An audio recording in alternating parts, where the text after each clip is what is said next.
Great morning!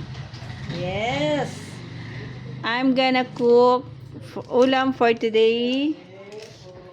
Sprouted. Sprouted in my own version. Okay. Of course, at first, ang ating prepared kawali.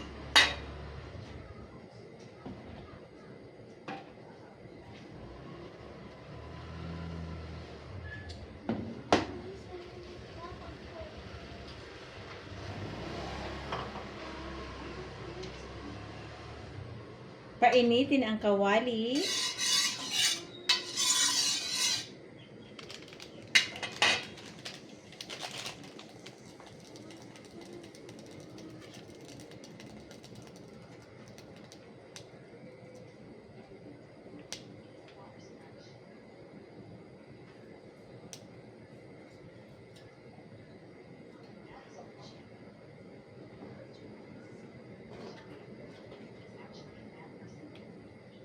Siyempre, a bit of oil pag mainit lang kawali.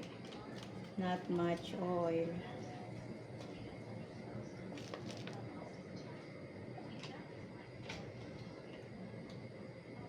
Then, lagay tayo ng vegetable oil. Of course, yung healthy oil. Oil for good the heart. Good for the heart. Ayan. Enough. Too much oil is not good for the heart.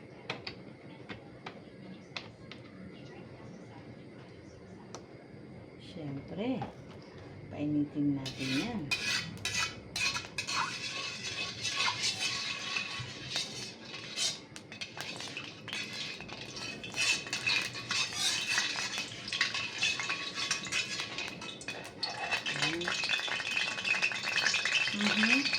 Meaning, nagkikirip-kipi, meaning may tubig pa. Hindi pa masyadong hot.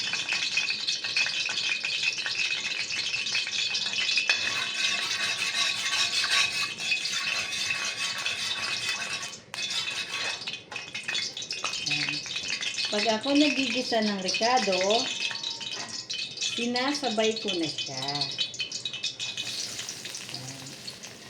No need na unahin mo ang bawang or ang sibuyas, sabayin mo sila para sabay silang maluto. Kasi pag ang bawang natutong, so mapait. So sabayin mo sila.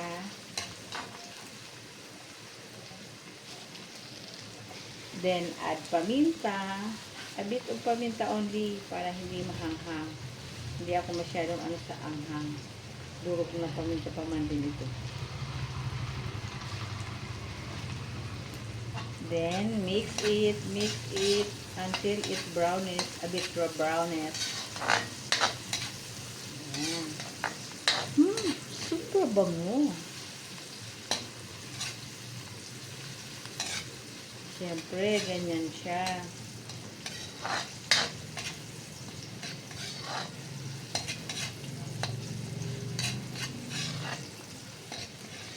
Hindi mo siya masyadong papaitimin para yung lasa nandun pa rin. Then, ang nilalagay ko, instead na magamit ako ng soy sauce, nagamit ako ng oyster sauce. Bekenemen, dato puti. Ikaw talaga ang ginagamit ko since na natuklasan ko ang lasa nito.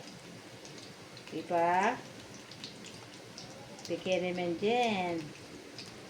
Malasa kasi siya. Even sa pansit or whatever, adobo or something na you need soy sauce. No need to add soy sauce. Ito na lang. Kasi sa ricado pa lang malasa na siya. Nagluluto ako ng sprouted. Wala siyang sahog na meat. No meat added. Just oyster sauce. It depends naman kasi sa'yo kung paano ka magluto. Followed by the veggies, syempre carrots and sayote. Diba?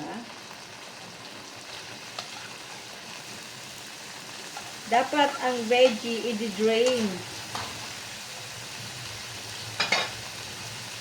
para hindi siya watery. Kasi ang niluluto mo ay sprouted. Wala siyang shabaw. Diba? Ganyan lang siya. No need na lutong-luto siya. Just ano lang. Mini half-half.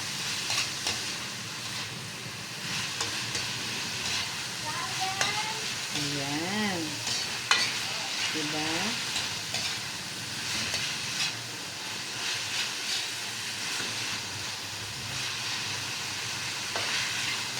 Then, no need to add seasoning.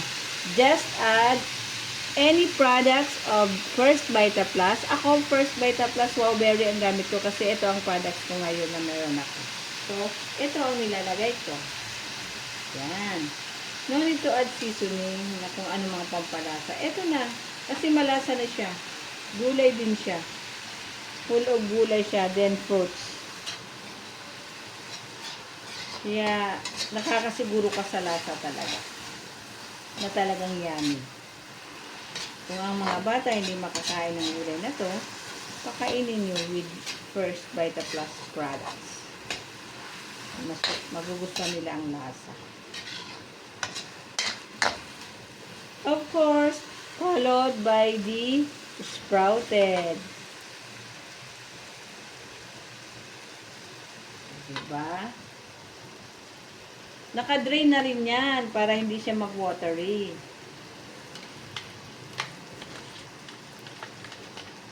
Yan.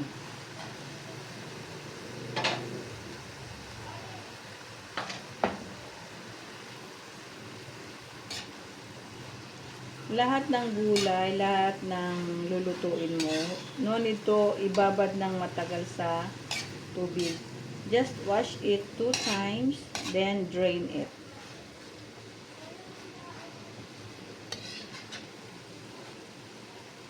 Diba? A bit kulo-kulo. No need to add water. Kasi maluluto siyang masyado. Half-half lang is enough. Just a small amount of fire. Para hindi siya matutong. Then, ang pagluto niya, yung alalay lang din ang luto. Kasi pag malakas, masyado tayong magamit sa gas. Okay?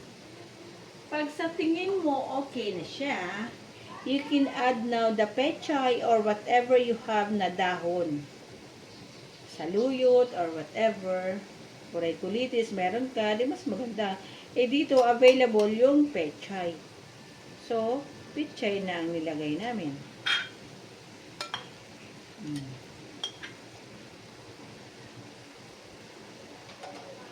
Yan. Then, halo ulit. Halo ulit. Halo-halo. Halo ka. Hanggang ma-mix ang pinakailalim. I-mix mo siya ng i-mix. Ako yung taong hindi naglalasa ng niluluto ko. Nalalasahan ko yan kung kakainin ko na siya. Tansyado ko ba yung mga nilalagay kong ingredients. Especially yung mga seasonings. Ngayon, gusto mo talagang mas yummy pa, you can add more. Ito, wow berry. Diba? Wow berry ng First Vita Plus. Kala nyo, iniinom lang to. No! Isinasahog din siya sa pagluluto. Which is, napakasarap niya talaga.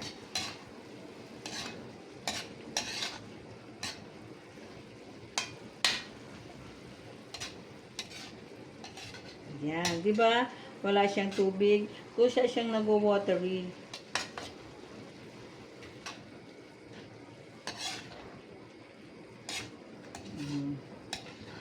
O, di ba? Napakadali. Luto na siya. Let's eat. Yeah. Total, nakasaing naman nakana naman di ba? Napakadali lang siyang lutuin kasi ano siya. Sprouted. Yeah. No need to cook too much.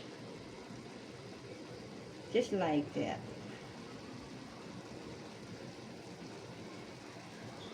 Ayan. Okay na siya. So yummy na. Diba? Charan! Thank you and bye-bye.